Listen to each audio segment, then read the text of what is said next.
Well, this is officially episode 2. Episode 2. Oh shit. Yeah. Nice. So the first one of the year. Oh really? And I think it has been a year since you were last on. Yeah. But you had a solo project. That was just by myself. Yeah. That was just by myself, and that was when I just recorded Polly's Garage. Yeah, And that that was whole cool. situation. That was a fun project. Yeah. That was a fun one. And I think that one's gonna stay until you guys, find some other little tune you want to put on there. No, definitely. Hell Yeah. yeah. Yeah. We're actually might be in the works on one. Not gonna Alright. lie. So we'll see what's up with that. Huh? So then let's go ahead and introduce this crew. Is this like you guys are all obviously a band, but is it like a project that is like you're trying to just work specifically on this, or you guys still have like your own little side projects going on? We're all like musicians first of all. There you But go. we got our own project.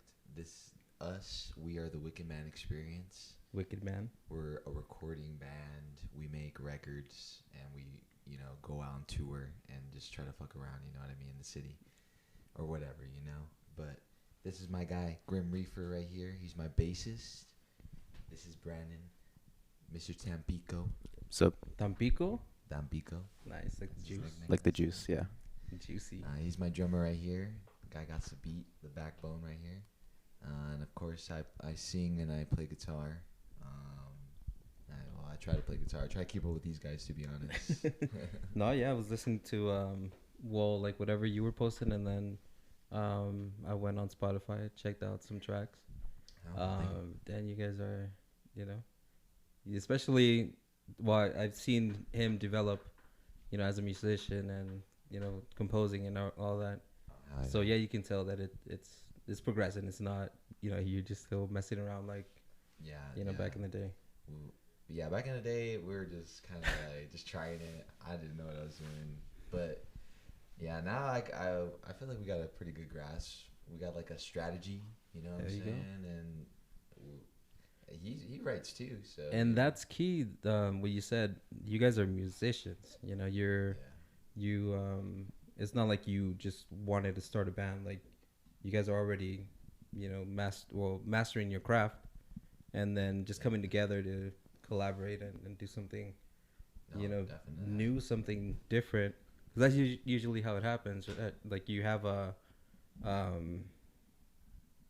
couple of people that they're in the same scene, and they're able to either, first start playing like what they hear, what their influences are, and then all of a sudden you come up with something new. Because you'll have different backgrounds come together, and little influences. I know we have like Hispanic background, Yeah. so whenever we would come up with songs, you see and hear like a little bit of that Hispanic influence, but it wasn't just focused on that. It was focused on something new. Especially us. I mean, we've been rocking with like cumbias and stuff like that.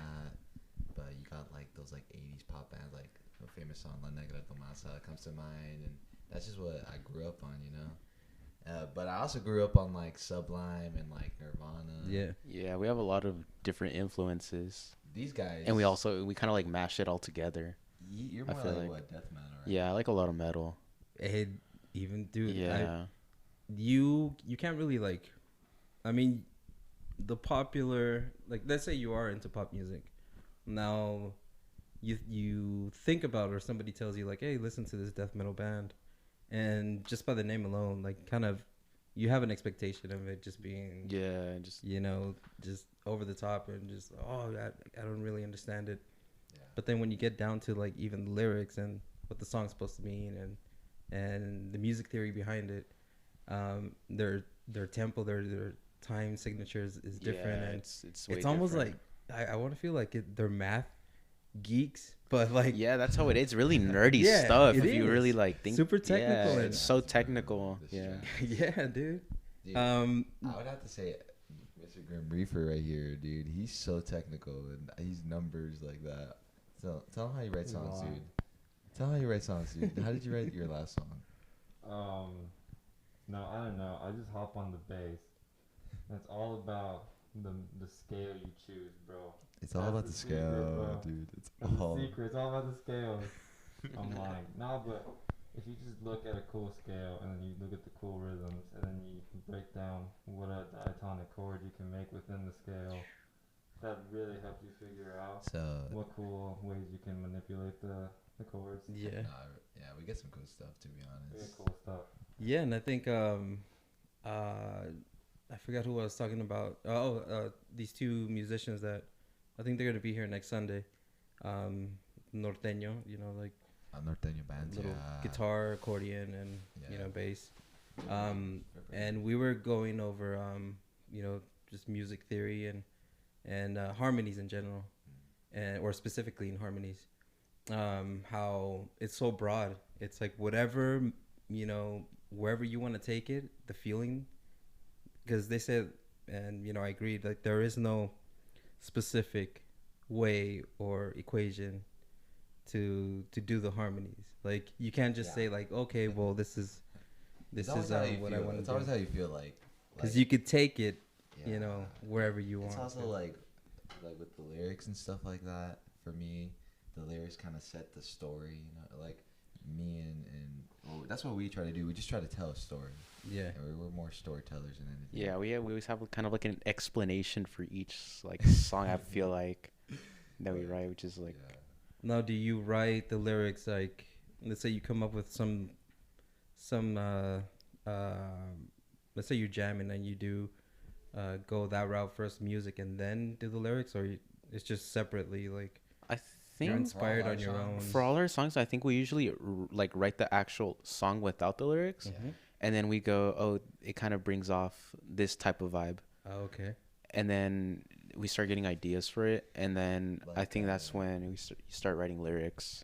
We got this like scary horror one. It's like, yeah. It's called Horror Struck. And it's about...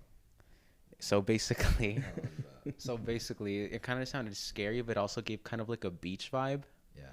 And it kind of like if there was like a murder like chasing after you. Exactly. So I told them it reminds me of like that SpongeBob episode where SpongeBob was like the criminal or whatever. Yeah, and then there were... And he was scared of him, but it was him, He was on the phone. But it was actually, he's after whatever, and he's like, oh, I'm there, and he's running away. Yeah, but it was him the entire time. Yeah, it was him the whole time. So we wrote the lyrics kind of like... So yeah. Yeah. It's just murder. It's these people running away from this murderer. And he's, like, they're like running away like, oh my God, this guy's trying to kill me, this guy's trying to... But at the end, it was actually one of them the whole time, bro. One of them. So he ends up killing him or whatever. Oh man. Story. See, like stuff like that where you had that idea and then you're trying to convey that feeling through the music and through the lyrics.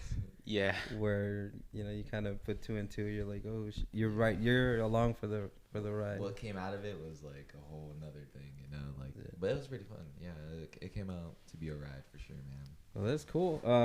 Now I did notice. Space Neptar Records. Yeah. Now, is that where you want to keep like all these projects under, or is that the purpose of that, or? Yeah, it's just a platform to push our stuff. You know what I mean? We're not on like one of the big labels like Sony. I don't think like that. I think that might be dead now. Right? Yeah. I think it might be. Yeah. There's something like new might come up. Maybe someone will find a way to capitalize again, like they always do. But I think right now it might just still be.